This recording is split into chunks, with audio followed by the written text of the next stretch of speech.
Good morning students. In previous lecture I will discuss about the capital structure meaning.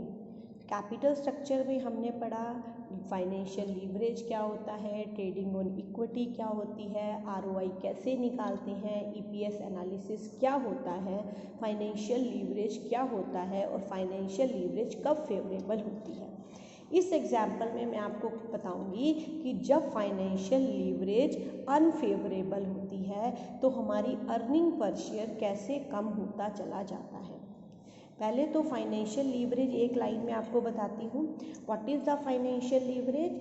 जैसे हमारी total capital employed में हमारे date का कितना प्रपोर्शन होता है, that is called financial leverage.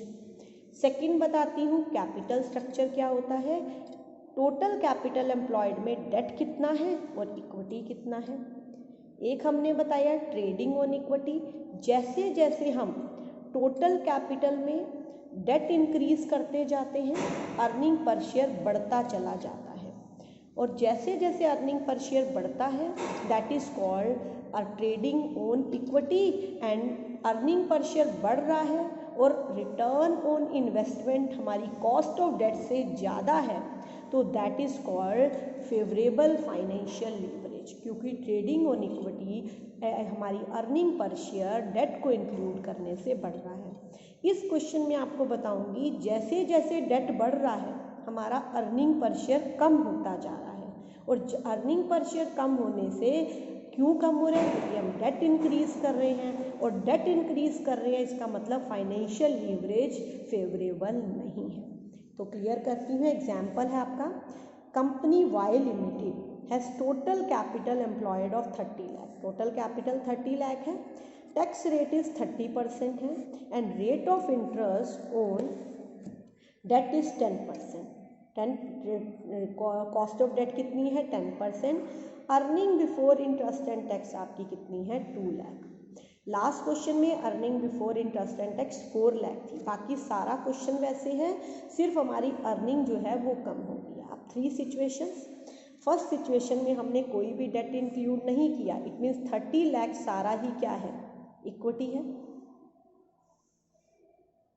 Second में हमने देयर इज डेट 30 लाख था, 30 लाख में 10 लाख का डेट हो गया और प्लस 20 लाख की इक्विटी हो गई, और थर्ड में 20 लाख का डेट हो गया और 10 लाख की इक्विटी हो गई। क्लियर? अब आप हमने करनी है EBIT and EPS analysis. EBIT earning before interest and tax, EPS earning पर शेयर एनालिसिस। अब EBIT आपको गिवन है 2 लाख, तीनों सिचुएशंस में 2 लाख 2 लाख 2 लाख। फिर आपने माइनस करते हो इंटरेस्ट। फर्स्ट केस में हमने कुछ भी डेट नहीं लिया तो कोई कॉस्ट ऑफ डेट नहीं आएगी। सेकंड में आपने 10 लाख की ली थी, 10 लाख का 10% 1 लाख। थर्ड में आपने 20 लाख डेट लिया, 20 लाख का 10% 2 लाख। अब 2 लाख में से अब हम earning before interest and tax में से इंटरेस्ट माइनस किया तो अर्निंग बिफोर टैक्स आ गया। कितना? 2 लाख में से मिल गया 2 लाख, 2 लाख में से 1 लाख गया 1 लाख, 2 लाख में से 2 लाख गया नहीं। नेक्स्ट आ जाता है अब अर्निंग टैक्स, हमने क्या माइनस करना है? 30% टैक्स। 2 लाख का 30% दैट इज 60,000, 1 लाख का 30% दैट इज 30,000। अब यहाँ हमारे पास अर्निंग ही नहीं बची तो ना टैक्स जाएगा ना कुछ रिटर्न बचेगा। थर्ड में अब अर्निंग आफ्टर टैक्स आ गई 1,40,000 एंड इधर आ गई 70। अब हम नंबर ऑफ शेयर्स, अब हमने अर्निंग पर शेयर निकालनी है। फर्स्ट केस में नंबर ऑफ शेयर पूरी इक्विटी थी तो 30 लाख कैपिटल है तो 10 का रुपीज़ का एक शेयर तो 3 लाख के शेयर हो जाएंगे। सेकंड में हमारी 10 लाख के डेट और 20 लाख की कैपिटल थी तो नंबर ऑफ शेयर्स 2 लाख हो जाएंगे। इसमें नंबर ऑफ शेयर 1 लाख, क्योंकि 1 लाख की इक्विटी थी, 10 लाख की इक्विटी, नंबर ऑफ शेयर्स कितने आ जाएंगे? 10 रुपीज़ के हिसाब से 1 लाख। अब हमने अर्निंग पर शेयर निकालना है। 3 लाख अपॉन में कितना करोगे? 1,40,000 अर्निंग है, 1,40,000 अपॉन में 3 लाख तो आपकी कितनी आ जाएगी? 0.47। यहाँ पे करोगे 70,000, ये कैसे आई? 70,000 अपॉन में तो हमारी कितनी है? 2 लाख। 70 अपॉन 2 लाख 0.35, और यहाँ तो अर्निंग बची नहीं तो कोई रिटर्न नहीं। इसका मीनिंग क्या है कि आप जैसे जैसे डेट को इंक्लूड कर रहे हो आपका अर्निंग पर शेयर कम होता जा रहा है। यहाँ तो नीली हो गया, जब आपके पास कोई डेट नहीं था तो आपकी अर्निंग पर शेयर 0.47 था। जब आपने 10 लाख का डेट इंक्लूड कर दिया तो 0.35, और जब डेट 20 लाख का इंक्लूड कर दिया तो हमारे पास अर्निंग बची ही नहीं। इसका मतलब ये था अर्निंग पर शेयर एनालिसिस।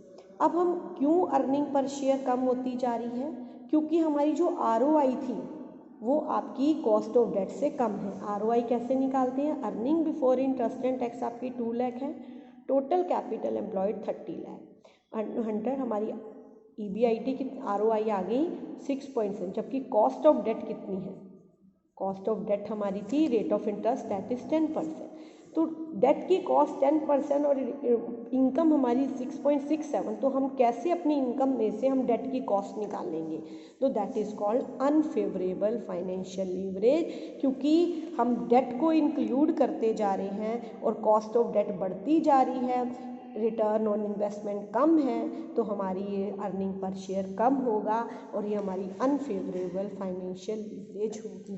क्लियर हो गया। तो इसका मतलब ट्रेडिंग ऑन इक्विटी यहाँ नहीं है पॉजिटिव, क्योंकि हमारा फाइनेंशियल प्रॉफिट नहीं बढ़ रहा, हमारा फाइनेंशियल रिस्क बढ़ रहा है, क्योंकि कॉस्ट ऑफ डेट हमारी क्या है, कम। तो even in case of company x reckless use of trading on equity is not recommended, इसलिए हम अपने डेट को इसमें इंक्लूड करने की सजेशन नहीं देंगे, क्योंकि हमारी ROI कम है और कॉस्ट ऑफ डेट ज़्यादा है, इसलिए फाइनेंशियल रिस्क बढ़ रहा है, तो हम अपने सजेशन नहीं देंगे कि आप डेट को इंक्लूड करो।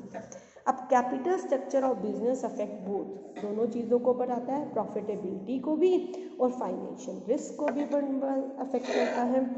Company must choose that risk return combination which maximise share holder wealth, यानी कि हमेशा रिस्क और रिटर्न दोनों को देख के चलना चाहिए। यदि आपकी रिटर्न ऑन इन्वेस्टमेंट आपकी कॉस्ट ऑफ डेट से ज़्यादा है तो आप डेट को बढ़ाओगे, तभी शेयर होल्डर की वेल्थ बढ़ेगी, अर्निंग पर शेयर बढ़ेगा।